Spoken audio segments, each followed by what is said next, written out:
Hello Stableworks and welcome to yet another video. Now, before I get on to the main course of this video, I want to do a little something, say a little thing. I don't usually do this often, so bear with me. I am dick-ticklingly close to 500 subs, and I know that's not a lot. I know there are people with thousands and tens of thousands and millions and billions and, whatever the fuck, but as a humble little urchin that I am, 500's a lot. I think it's more people than live in Vatican City. Don't quote me on that. I'll have to wiki it. I'll put it as a little editing thing if it's true. I'm getting sidetracked. But the thing is the doodad.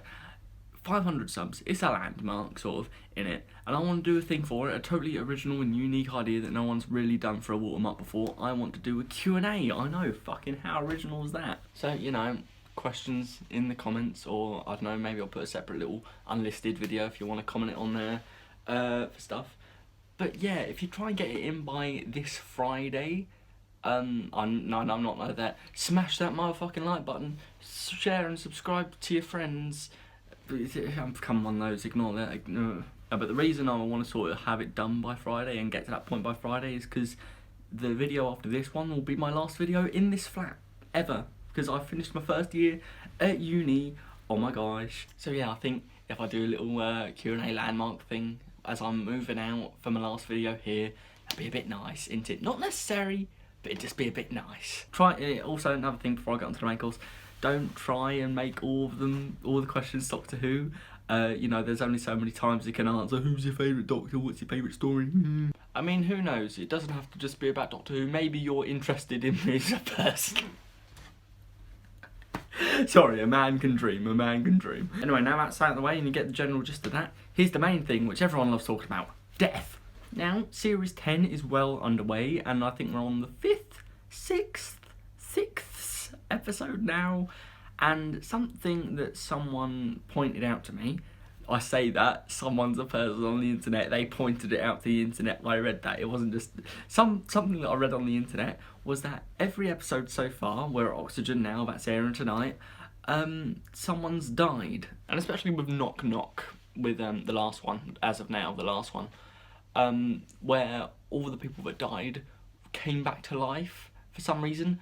I wasn't so keen on that because, what's the point then? What are we worrying about if we're all just going to get regurgitated later, and that led to plot holes and stuff like that? I won't go into that now, I was like, why couldn't they have just left dead? And person on the internet, who I won't quote because I can't be asked to find their thing, they said Doctor Who is a family show, which it is. It's not a kids show, it's a family show.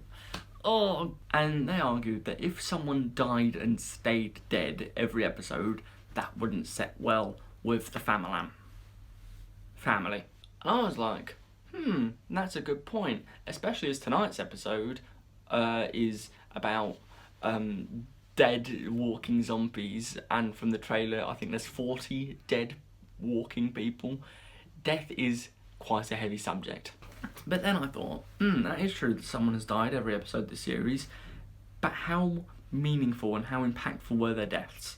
Let's think. Episode 1, pilot, obviously the main death is Heather. She was semi-close to Bill, they were friends at least, the audience got to sort of know her and got enough to know about her to empathise with her. And when she died, she did stay dead, but she was sort of this water zombie thing. She was still there, but she wasn't her, she wasn't an alien oil.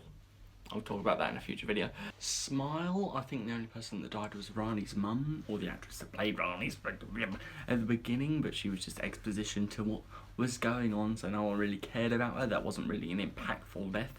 Thin Ice, I think the only person we saw die was that little child thing, who again was exposition to what the monster was and what the whole danger was.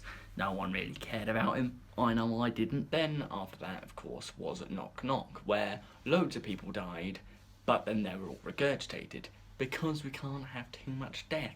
It's a family show, we might traumatise the kids. Now, death in Doctor Who, especially in a family show like Doctor Who, you have to be careful. You can't have too much of it, or can you? Death for death's sake, like exposition or something, that's not something I'm too keen on anyway, but if it has to be done, it has to be done. I think as long as it's not too gruesome, as long as the constant deaths aren't just constantly to people you're relating to, and as long as they stay dead, because everyone else in Moffat's era, Rory, Clara, Captain Jack, they all died, but then they came back to life. Oh. They were meaningful people, and there were people that people liked, people related to, in a sense, people had a connection with. They cared if they died or not, but if they came back to life, then it didn't really matter. Everyone's untraumatized. But if they are just secondary characters, and if they are done for exposition, then I think it's alright, but the people in Knock Knock were very interesting. Because we sort of got to know them, we sort of got their character, I don't know if we cared about some of them, but they were definitely there. And I know especially when Clara's friend had died, I think that was the last one, then I did go, oh no, that's all of them gone. Oh, bugger. And I thought that might have some effect on Bill. That's another main reason why someone should die, to have an effect on everyone else. And to sort of build their characters and establish other characters, because deaths obviously have an effect on us. And if that builds character, then goody goody gumdrops. But the fact that they were regurgitated and brought back to life, I think that could be interesting if they're brought back, because they were characters, some of them that I'd like to see return and build more upon. And I think that would happen, especially since I think a lot of the series is going to be set in the university where they go because they're students. I think that would be an interesting depth to their character, to see how they cope with being dead for a bit and then being brought back to life, whether their relationship with Bill would be effective, because like, hold up, you killed me for a second, Bill, you shit. I think that'd be very interesting, but death in Doctor Who, especially to secondary characters, is a thing, and I think it's a good thing. I don't think you can have too much death unless it's gruesome and you can actually traumatise kids, like Oxygen seems to do, which is incredibly promising. I'm looking forward to it. You might have told this is the end of the video now. Welcome, well done.